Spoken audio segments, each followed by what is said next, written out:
하나님 말씀 함께 보겠습니다. 마태복음 20장 1절로 16절까지의 말씀. 자, 1절로 16절까지의 말씀, 여러분들 한 목소리로 말씀을 읽도록 하겠습니다. 1절입니다. 시작. 천국은 마치 품꾼을 얻어 포도원에 들여보내려고 이른 아침에 나간 집 주인과 같으니 그가 하루 한 데나리온씩 품꾼들과 약속하여 포도원에 들여보내고 또 제3시에 나가보니 장터에 놀고 서 있는 사람들이 또 있는지라. 그들에게 이르되 너희도 포도원에 들어가라. 내가 너희에게 상당하게 주리라 하니 그들이 가고 제6시와 제9시에 또 나가 그와 같이 하고 제11시에도 나가보니 서 있는 사람들이 또 있는지라.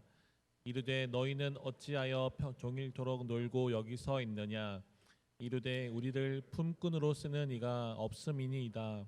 이르되 너희도 포도원에 들어가라 하니라. 저물매 포도원 주인이 청지인에게 이르되 품꾼들을 불러 나중 온 자로부터 시작하여 먼저 온 자까지 삭슬 주라 하니 제11시에 온 자들이 와서 한 데나리온씩을 받거늘 먼저 온 자들이 와서 더 받을 줄 알았더니 그들도 한 데나리온씩 받은지라. 받은 후 집주인을 원망하여 이르되 나중 온 이 사람들은 1시간밖에 일하지 아니하였거늘 그들을 종일 수고하며 더위를 견딘 우리와 같게 하였나이다. 주인이 그 중에 한 사람에게 대답하여 이르되 친구여, 내가 내게 잘못한 것이 없노라. 내가 나와 한 데나리온의 약속을 하지 아니하였느냐. 내 것이나 가지고 가라. 나중 온 이 사람에게 너와 같이 주는 것이 내 뜻이니라. 내 것을 가지고 내 뜻대로 할 것이 아니냐. 내가 선함으로 내가 악하게 보느냐. 이와 같이 나중된 자로서 먼저 되고 먼저 된 자로서 나중 되리라. 아멘. 할렐루야. 옆 사람과 인사하실까요? 잘 오셨습니다. 반갑습니다. 거룩한 성일 만나니 더 반갑죠? 네, 오늘도 우리가 기쁨의 예배, 또 기쁨의 말씀을 듣는 시간 되기를 간절히 소망합니다. 우리 가슴에 손을 얹고 고백합시다. 하나님은 나를 사랑하십니다. 하나님은 나를 축복하십니다. 하나님은 내게 은혜를 베푸십니다. 아멘. 이런 은혜가 넘치는 예배가 되기를 간절히 소망합니다. 귀를 열고 마음을 열고 주님께 나아가길 간절히 소망합니다. 아픈 곳이 있으면 손을 다 얹어 놓으시고 그렇게 선포합시다. 우리 창조주 하나님께 간구하십시오. 하나님은 나를 치료하십니다. 하나님은 나를 회복시키십니다. 하나님은 나를 위로하십니다. 하나님은 나와 함께 하십니다. 하나님은 나에게 평안을 주십니다. 하나님은 나에게 기쁨을 주십니다. 여러분들의 일상이 이런 고백이 넘쳐나기를 간절히 소망합니다. 이런 역사가 나타나기를 주님의 이름으로 간절히 축원을 드립니다. 우리 16절 말씀 잠깐 한번 볼까요? 함께 읽겠습니다. 시작. 이와 같이 나중된 자로서 먼저 되고 먼저 된 자로서 나중 되리라. 자, 여러분들 이 16절 말씀을 읽으면 어떤 것이 생각나십니까? 어떤 기분이십니까? 어떤 것이 느껴지십니까? 여러분들 이 말씀을 들을 때 어떤 사람은 조금 기분 나쁠 수 있어요. 어떤 사람은 좀 기분이 좋아질 수도 있어요. 왜 그러냐면 이 말씀을 읽으면 꼭 생각나는 속담이 있어요. 어떤 속담이 생각나십니까? 굴러온 돌이 박힌 돌 뺀다? 왜 웃으세요? 그게 생각나신 거죠. 이 말씀을 대할 때마다 꼭 우리는 그런 것들을 생각합니다. 예, 그래서 먼저 된 교회에서 먼저 된 사람이라고 생각하신 분들은 내가 나중된다고? 이렇게 생각하시고, 좀 늦게 신앙생활 하시거나 뭐 이렇게 하신 분들, 나중이라고 생각하시는 분들은 그래, 내가 역전할 수 있어, 막 이런 생각들을 하시죠. 왜 우리는 말씀을 들으면서 굴러온 돌, 박힌 돌 이런 생각을 하는지 모르겠습니다. 왜 그러냐? 자꾸 우리는 먼저 된 자, 나중 된 자에 집중하기 때문입니다. 먼저 나중이라는 단어는 순서에 대한 이야기죠. 순서. 우리나라 사람들은 순서 정하는 거 굉장히 좋아합니다. 순서. 그 순서가 나의 위치, 나의 지위를 나타낸다고 여기기 때문입니다. 그래서 여러분들 어떤 단체에 들어가거나 누군가를 소개받으면 가장 먼저 하는 게 있어요. 통성명령이라는 걸 하죠. 그때 이름 정도 물어보고 어디 사는지 물어보는 건 이해되는데 꼭 거기에다 뭘 물어봐요? 저 혹시 나이가 왜 나이 물어봐요? 네가 높냐 내가 높냐 따져야 되는 거예요. 누가 형님인가를 따져서 내가 형님이면 내 앞에 수구려 이런 의미가 있지 않을까 싶습니다. 그래서 여러분들 경로당에 가도 우리 보기엔 다 어르신들인데 나이로 순서를 매겨서 거기서도 막내가 존재한다 그러죠. 가정에도 순서가 있죠. 가정에는 누가 1번이에요? 대답을 못 하시는 거 보니까 다들 복잡하신가 봅니다. 대부분 누가 1번이에요? 누가 제일 높아요? 엄마 아니에요? 예, 부모님이 위고 자녀들이 아래죠. 제가 막내잖아요, 막내. 그리고 또 위에 누나가 2명이 있죠. 그래서 어렸을 때부터 참 많이 들었던 얘기 중에 하나가 막내가 해야지 라는 이야기였습니다. 물론 집에선 그럴 수 있어요. 막내가 하는 것. 그런데 그 문화가 어디까지? 사회까지 연장된다라는 거죠. 이런 순서, 또 자녀가 성적표를 받아오면 여러분들 뭘 제일 먼저 확인하십니까? 성적 등수를 먼저 확인하죠. 등수. 그래서 우리 아이가 몇 등 했는지가 중요한 거예요. 우리 아이가 어떤 것을 공부했고 어떤 것을 잘하는지에 관심 갖기보단 몇 등 했는지. 그래서 세상은 이렇게 순서를 정하고 순위를 통해서 사람을 평가합니다. 사람들은 순서를 통해서 자신의 위치를 세우고 그 순서로 무시당하지 않고자 한다라는 거죠. 우리들은 순서나 순위에 이렇게 민감하게 반응하고 살고 있습니다. 그것이 힘의 원리이기 때문이고 권력이라고 생각하기 때문입니다. 그런 힘과 권력의 원리로 오늘 16절의 말씀을 바라본다면 분명히 박힌 돌, 굴러온 돌 그 얘기를 하는 게 맞을 겁니다. 하지만 여러분들 오늘 이 말씀은 순서에 대한 말씀이 아니에요. 박힌 돌, 굴러온 돌 이런 얘기하고자 하는 것이 아니라는 거예요. 그렇다면 26절에 나중된 자가 먼저 되고 먼저 된 자가 나중된다라는 이 말씀의 의미는 과연 무엇일까? 예수님께서 어떤 이야기를 하고자 이 말씀을 하시느냐? 그 시작을 보면 우리가 알 수가 있죠. 1절은 천국은 마치라고 말씀하셔요. 천국은 마치 나중된 자가 먼저 되고 먼저 된 자가 나중되는 곳이다 라고 말씀하는 겁니다. 자, 그럼 내용을 한번 우리가 살펴보자고요. 과연 왜 그렇게 말씀하셨는지. 자, 한 포도원 주인이 여기서 주인은 예수님이시겠죠. 예수님께서 이른 아침에 이 주인이 품꾼을 얻기 위해 이른 아침에 포도원에 일할 사람을 찾아서 나가셨습니다. 그리고 그들에게 하루 일당으로 한 데나리온을 약속하고 포도원에 들여서 일을 하죠. 그런데 제3시 9시에 나갔더니 놀고 있는 일꾼들이 있는 거예요. 그들도 똑같이 불러서 일을 시킵니다. 그런데 제6시 12시에 점심시간에 나가보았는데도 그때 일을 못하고 시장에 사람들이 놀고 있는 거죠. 또 제9시 오후 3시에 나갔는데도 그렇게 돼 있었다라고 해요. 그래도 그를 불러드렸습니다. 심지어 주인은 몇 시에까지 나가요? 11시, 오후 5시거든요. 여러분들 오후 5시면은 하루의 일과를 거의 정리하는 시간이잖아요. 저도 교회에서 앉아 있다가 5시쯤 되면요 특별하게 다른 것들을 만들지 않아요. 왜? 조금 있으면 집에 가야 되니까 그냥 하는 일을 마무리 짓는 시간입니다. 그런데 주인은 그 오후 5시에도 나가서 거기에 놀고 있는 사람이 있어서 그 사람을 불러다가 일을 시켰다라는 거예요. 얼마 하지도 못할 거 아닙니까? 왔다 갔다 하면 1시간 그냥 지날 수도 있는데 그를 불러다가 한 데나리온을 약속하고 포도원에 가서 일을 하라 그렇게 얘기했습니다. 그리고 시간이 되어서 사람들에게 품삯을 나눠줍니다. 주인이 그래요. 5시 늦게 온 사람부터 나눠줘 이렇게 얘기합니다. 자, 종들이 마지막에 온 5시, 3시, 12시, 9시 이렇게 온 사람들 순서로 한 데나리온씩 약속한 그대로 똑같이 나누어 주었습니다. 그랬더니 누가 불평하기 시작해요? 이른 아침 6시부터 포도원에 와서 일한 사람이 불평하기 시작했습니다. 왜 늦게 온 저 사람들과 하루 종일 우리와 똑같이 일한 우리를 똑같이 대하느냐, 그렇게 불평하는 거죠. 그때 주인이 뭐라 그럽니까? 14절 후반절에 보니까 나중 온 이 사람들에게 너와 똑같이 대해주는 것이 내 뜻이다라고 그렇게 말씀합니다. 그러니 이 비유를 하시면서, 이 말씀을 하시면서 하셨던 말씀이 16절에 나중된 자가 먼저 되고 먼저 된 자가 나중된다라는 거예요. 이 이야기를 표면적으로만 생각하면 여러분들, 나중 온 자가 먼저 된다는 것은 나중에 왔지만 품삯 먼저 받은 거야, 이런 의미죠. 그러니 이렇게 생각하면은 별 의미가 없는 이야기. 하지만 오늘 말씀이 단순히 품삯을 먼저 받았다 늦게 받았다라는 이야기가 아니라 오늘 우리가 알가라는 천국에 대한 말씀이라는 거예요. 거기에 영적인 의미가 담겨 있다라는 것이죠.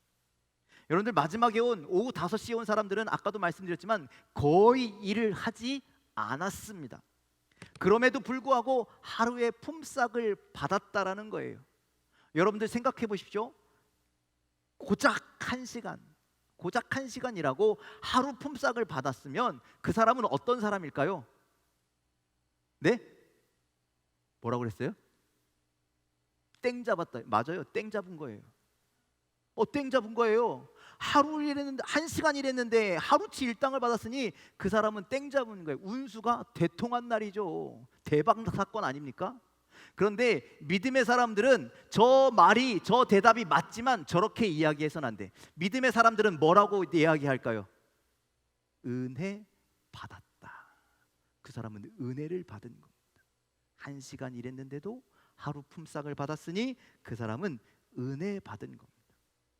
마지막에 온 사람뿐만 아니라 오후 3시에 온 사람, 12시에 온 사람, 하루 종일 일하지 않았음에도 한 데나리온을, 하루의 일당을 받은 사람들은 은혜를 받은 사람이에요.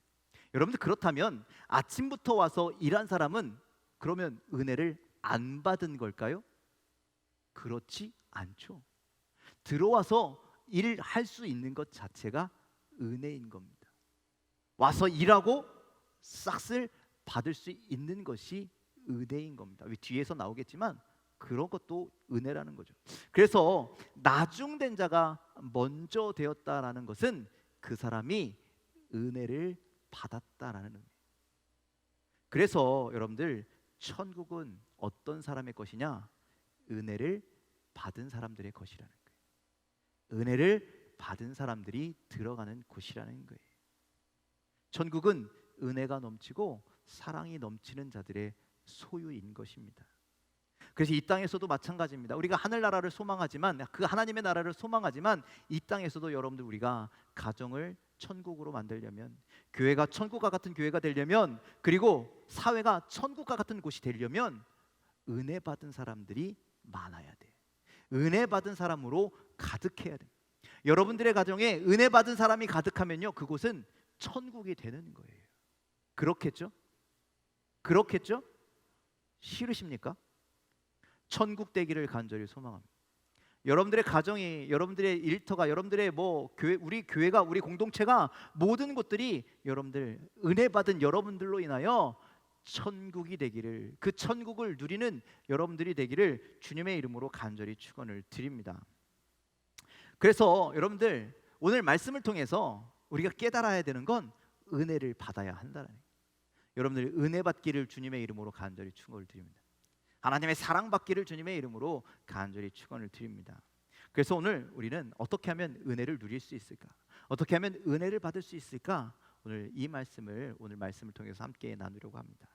첫 번째로, 여러분들, 긍휼히 여기는 마음이 있어야 합니다. 긍휼히 여기는 마음. 옆 사람을 보시고 긍휼히 여기시기 바랍니다. 그런데 긍휼히 여기다라는 걸 사전을 찾아보면요, 불쌍히 여긴다, 이런 뜻이 있어요.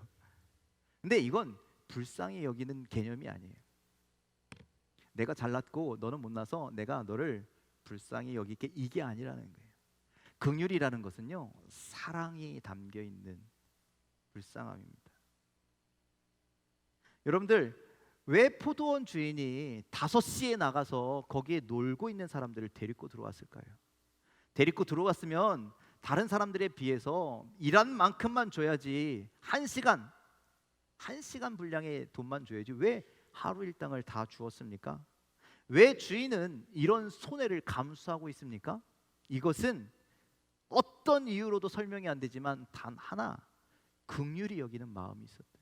불쌍히 여기는 마음이 있었다는, 그 사람들을 사랑하는 마음이 있었기 때문이라는 거예요.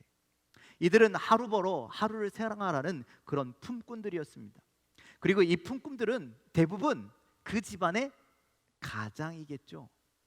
그 가장들 아침에 일하러 나갔는데 일을 구하지 못했어요.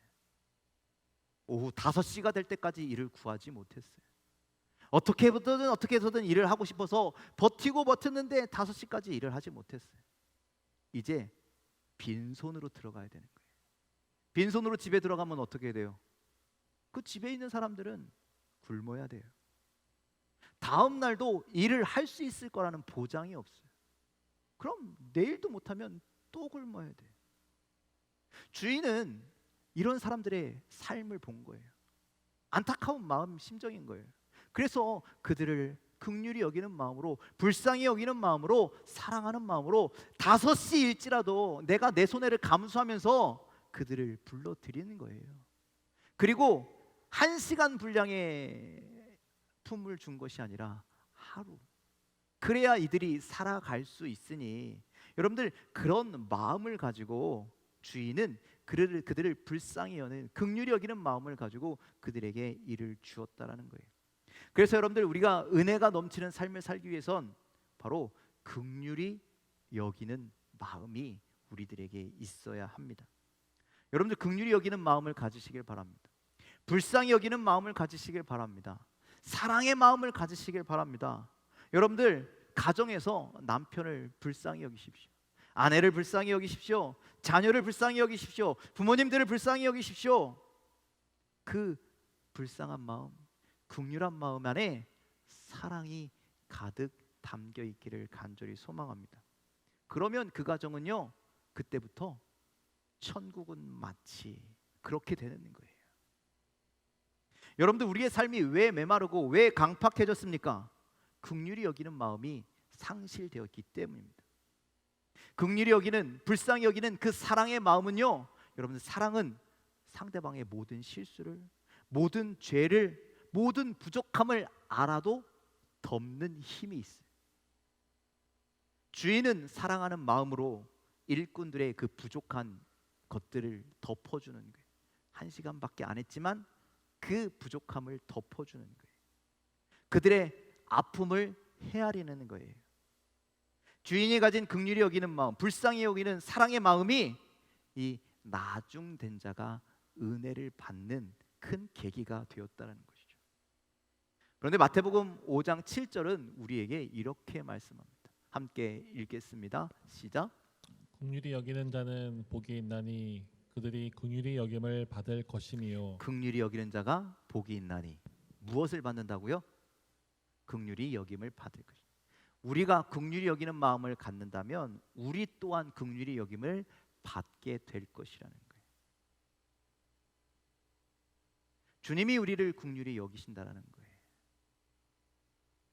여러분들, 하나님께 긍휼히 여김 받는 은혜가 있기를 간절히 축원을 드립니다. 그러려면 우리가 먼저 하나님의 마음을 알아 우리도 긍휼한 마음을 가져야 돼.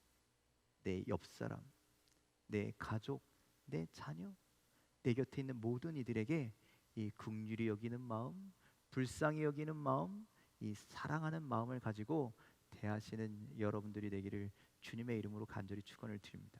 그럴 때 주님이 우리를 긍휼히 여겨 주십니다. 그 은혜가 임하게 됩니다. 여러분들 긍휼한 마음으로 사람을 대하고 사랑을 넘치는 여러분들의 삶이 다 되시기를 주님의 이름으로 간절히 축원을 드립니다. 두 번째 은혜의 법칙은 비교하지 않는 겁니다. 비교. 오늘 포도원에서 일한 일꾼들을 한번 살펴보십시오. 새벽에 아침에 선택해서 포도원에서 일하게 된 사람들, 그 시작이 너무 기뻤을 겁니다. 감사했을 겁니다. 왜? 하루를 일할 수 있는 기회를 얻었기 때문에. 일할 수 있음에 감사, 저녁에 빈손으로 들어가지 않기 때문에 아침부터 와 다행이다, 일할 수 있어서 다행이다, 이런 마음들을 가졌을 거라는 거예요. 지금 우리나라의 일자리 문제가 굉장히 심각하죠. 일자리를 찾아서 젊은 사람들이 청년들이 스펙을 막 쌓고 좋은 대학을 나와도 여러분들 좋은 일자리에 들어가기가 하늘의 별 따기보다 어렵잖아요. 기성세대들도 마찬가지입니다. 노후에 일자리가 없어서 아니면 회사에서 이제 나이 먹었으니까 그만 나오라고 그래서 일자리를 찾아다니는 기성세대들도 참 많이 있죠. 일을 하지 못하는 청년들이나 실업자들이 넘쳐나는 상황이죠. 뿐만 아니라 일용직 근로자들도 마찬가지라는 거예요. 일용직들이 어디서 가서 다 일하는 것이 아니라는 거예요. 어떤 날은 공쳐야 되는 날도 있어요. 코로나로 일자리가 막 사라졌었죠. 지금도요 여전히 일자리가 없어서 불러주는 곳이 없어서 아침에 인력시장에 나가도 그냥 돌아오는 사람들이 수두룩하다라는 거죠. 이렇게 이 시대가 일할 사람은 많은데 일꾼은 많은데 일자리가 없는 시대가 되어버렸어요. 그런데 이건 그 당시에도 마찬가지였다는 거예요. 하루를 벌어서 하루를 사는 일꾼들에게 그 일자리가 보장되지 않는데 이 아침 일찍 온 사람들은요 선택을 받아서 아침부터 일하게 되었으니 그 시작이 기쁨과 감사였다라는 거예요. 와, 오늘 내가 일할 수 있구나. 오, 오늘 내가 일당 받아서 저녁에 빈손으로 들어가지 않겠구나. 너무 기뻐, 너무 잘 됐어. 그런데 이들이 아침에는 감사하며 시작했지만 저녁에는 지금 불평하고 있는 거예요. 심지어 원망하고 있습니다. 무엇 때문에? 다른 사람들과 나를 비교했기 때문이라는 거예요. 분명 주인은 모든 사람과 품삯으로 한 데나리온을 약속했는데 그리고 자신들은 그것을 받기만 하면 그만인데 그것으로 만족해야 되는데 남들과 비교해서 원망하더라는 거예요. 나는 아침부터 와서 하루 종일 땀 흘리고 수고했는데 저 사람은 오후 늦게 와서 꼬작 1시간 일하고 그리고 왜 똑같이 받아? 그 사람을 나랑 비교하니까 감사로 시작했던 하루가 원망으로 불평으로 마무리되고 있다는 거죠. 남들과 나를 비교했기 때문에. 어떤 사람이요 산에 들어가서요 열심히 기도했습니다. 뭐라고 기도하냐면 하나님, 제가 세상 욕심 버리고 하나님만 의지하며 살겠습니다. 이렇게 막 기도하는데 옆에 사탄이 와가지고 그렇게 얘기하더랍니다. 지금 기도를 중단하고 내려가면 내가 너의 집에 있는 자녀들을 다 서울대 보내줄게. 지금 흔들리고 계시죠? 그리고 강남에 아주 좋은 아파트도 한 채 줄게. 이렇게 기도하는데 옆에서 속삭이더랍니다. 여러분들 어떻게 하시겠습니까? 내려갈 거예요? 계속 기도하실 거예요? 큰일 났네요. 내려가실 분 많네 여기. 이 사람은요 내가 세상 욕심 버리게 해달라고 하나님 의지하게 해달라고 그렇게 기도하려고 올라왔으니 나는 끝까지 기도할 거야. 마음을 다시 잡고 막 기도하고 있는데 마귀가 사탄이 다시 찾아와서 이렇게 딱 한마디 하더랍니다. 지금 안 내려가면 내가 너한테 준다고 했던 거 네 친구 준다. 그랬더니 이 사람이 벌떡 일어나서 내려가더랍니다. 왜 그랬을까요? 남 잘 되는 거 못 본다는 거죠. 남들과 비교해서 남들이 나보다 잘 되는 거 못 본다는 거예요. 왜 우리는 사촌이 땅을 사면 배가 아플까요? 비교하기 때문이죠. 하버드 대학에서 학생들을 상대로 재미있는 설문조사를 한 게 있습니다. 여러분들도 한번 이 질문에 대답하시길 바랍니다. 1번, 2번 중에 하나만 선택하면 되는데 체면상 대답은 하지 마십시오. 1번, 당신의 월급은 400만 원, 다른 사람들의 월급은 800만 원. 여기 있는 사람들 중에 그렇다고 생각해 보세요. 나는 400, 다른 사람은 다 800. 2번, 당신의 월급 200만 원, 다른 사람의 월급 100만 원. 어떤 거 선택하시겠습니까? 지금 2번 쪽으로 다 마음이 가고 계시지 않습니까? 여러분들 이 두 가지 조건을 제시하고 하버드 그 똑똑하던 사람들에게 물어봤더니 무려 70%의 학생들이 2번을 선택하더랍니다.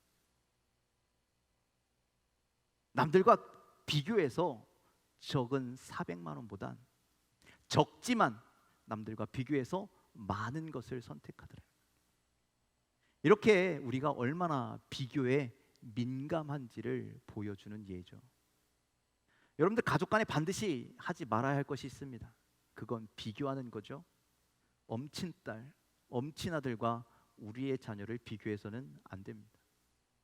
누구 남편과 내 남편을 비교해서도 안 되고 누구의 아내와 내 아내를 비교해서도 안 됩니다. 우리 집과 저 집을 비교해서도 안 됩니다. 비교하기 시작하는 그때부터 가정의 불행이 시작됩니다. 비교하기 시작하면 가정이 천국이 아닌 지옥이 되는 거예요. 심지어 성도들은 교회도 비교합니다. 어떤 교회는 이런데 우리 교회는 이렇대. 목사까지도 비교합니다. 우리 교회 목사님은 이러신데 저쪽 교회 목사님은 저렇다고. 여러분들 비교하기 시작하면요, 그때부터 은혜가 떨어져요. 은혜가 사라져요. 여러분들 비교하기 시작하면 은혜가 없어지는 거예요. 내가 받은 사명이 있고, 내가 받은 직분이 있고, 내가 받은 달란트가 있고, 내가 받은 은혜가 있는데 이런 것들을 누군가와 비교하기 시작하면 결국 시험에 들 수밖에 없어요. 그리고 마귀가 원하는 대로 하나님과 멀어지게 됩니다. 교회와 멀어지게 되고, 목회자와 멀어지게 되고, 믿음의 동역자들과 멀어지게 되는 것이죠. 그래서 오늘 우리는 주님이 하신 말씀을 반드시 기억해야 합니다. 14절에 보면 뭐라고 말씀하냐면 내 것이나 가지고 가라. 주인이 품꾼들에게 그렇게 얘기합니다. 내가 받은 그것이나 가지고 가. 이것이 어떻게 보면 맹정한 이야기 같지만 여러분들 이게 진리라는 거예요. 남의 받은 것에 신경 쓰지 말고, 남의 거에 관심 갖지 말고 너가 받은 것이나 잘 간수해. 여러분들 내게 주신 것에 만족하고, 내게 주신 것에 기뻐하고, 내게 주신 하나님께 감사하면 되는 겁니다. 왜 그러냐? 하나님이 주인 되신 주님께서 나에게 가장 좋은 것으로 허락하셨기 때문이에요. 다른 사람이 무엇을 얻든지, 다른 사람이 무엇이 되든지, 다른 사람이 무엇을 하든지 그거 신경 쓰지 말라는 거예요. 그들이 받은 건 하나님께서 그들에게 주신 은혜이기 때문에 그들의 것은 그들에게, 내 것은 나에게. 그러니 여러분들 은혜로운 삶을 살기 원하신다면 비교를 중단하십시오. 그리고 내게 주신 것으로 만족하고, 내게 주신 것으로 감사하고, 내게 주신 기쁨과 행복을 누리는 여러분들이 되기를 주님의 이름으로 간절히 부탁을 드립니다. 마지막으로 세 번째 은혜의 법칙은 주님의 뜻을 인정하는 겁니다. 주님의 뜻을 인정하는 것. 자, 14절 15절 말씀 함께 읽겠습니다. 시작. 내 것이나 가지고 가라. 나중 온 이 사람에게 너와 같이 주는 것이 내 뜻이니라. 내 것을 가지고 내 뜻대로 할 것이 아니냐. 내가 선함으로 내가 악하게 보느냐. 자, 14절 15절에요 두 번 반복되는 강조의 말씀이 있습니다. 그것은 내 뜻이라는 거예요. 여기서 내 뜻이 누구의 뜻이에요? 주인의 뜻, 즉 예수님의 뜻, 하나님의 뜻이라는 거예요.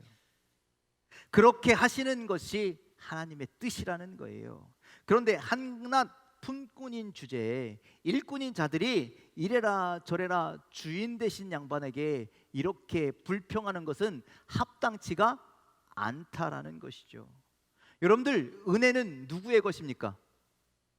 은혜는 누가 주시는 거예요? 하나님이 주시는 거잖아요. 그런데 그 하나님의 주시는 것을 가지고 우리가 이렇다 저렇다 할 자격조차 없는 자들이라는 거예요. 그래서 우리는 주님의 뜻을 인정해야 돼요. 주님의 은혜를 인정해야 돼요. 그럴 때 우리가 기쁨의 삶, 우리가 감사의 삶, 우리가 행복한 삶, 은혜로운 삶을 살 수 있다라는 것이죠. 여러분들 주님의 뜻을 난 받아들일 수 없어, 저거 나랑 안 맞아, 나 싫어 라고 이야기하는 건 하나님의 뜻을 거역하는, 즉 주님의 뜻을 거역하는 하나님이 가장 싫어하는 교만이에요. 교만. 그러니 우리가 주님의 뜻을 받아들이면, 모든 것을 주님의 뜻으로 받아들이면 우리는 한결 마음이 편해요. 때로는 나만 안 되는 것 같고, 때로는 나만 힘든 것 같지만 분명 하나님의 뜻이 있겠지라고 하는 믿음을 소유하면 여러분들 그 고통도 마음이 한결 편한 거예요. 하나님이 분명히 나를 인도하실 것이기 때문에 라고 하는 믿음만 있으면 된다라는 것이죠. 그런데 여러분들 우리는 내 의지가 강하면, 내 뜻이 더 강하면, 내가 진짜 마음을 내 뜻대로 부여잡고 살면 우리는 이 세상을 잘 살 것 같죠. 그런데 그렇지 않다라는 것이죠. 여러분들 삶에서 내 뜻을 내려놓으십시오. 주님의 뜻을 인정하십시오. 내 뜻을 내려놓고 주님의 뜻을 존중할 때, 주님의 뜻을 인정할 때 우리의 삶에 기쁨이 넘치는 거예요. 즐거움이 넘치는 거예요. 은혜가 넘치는 삶이 되는 거예요. 그러면 그곳이 바로 천국이 되는 거예요. 내가 어떻게 해보겠다고 아등바등해서는 절대 천국의 삶을 누릴 수가 없다라는 것이죠. 여러분들 주님의 말씀을 인정하고 주님의 뜻을 인정하고 주님이 내게 주신 그 은혜를 감사하는 여러분들 되기를 주님의 이름으로 간절히 축원을 드립니다. 내가 이렇게 살아가는 것, 내가 이런 조건 가운데 있는 것 다 하나님의 뜻이라는 거예요. 하나님의 계획 안에 있다라는 거예요.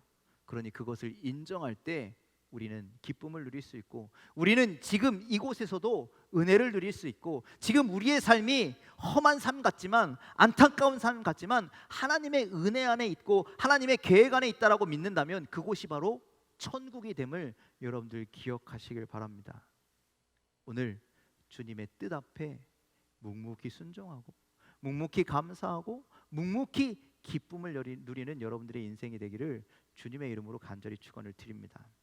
오늘 말씀에 그 나중된 자는 은혜를 받은 자들입니다. 여러분들이 은혜를 받고 천국의 삶을 누리게 되기를 주님의 이름으로 간절히 축원을 드립니다.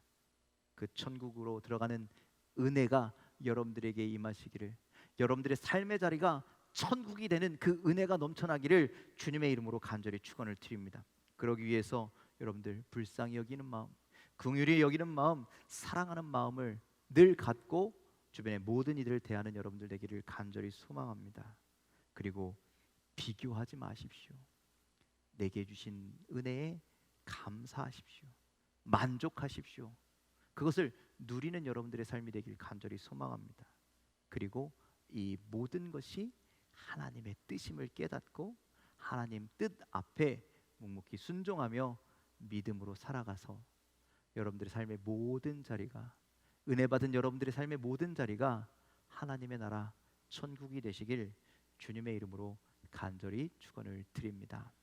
기도하겠습니다.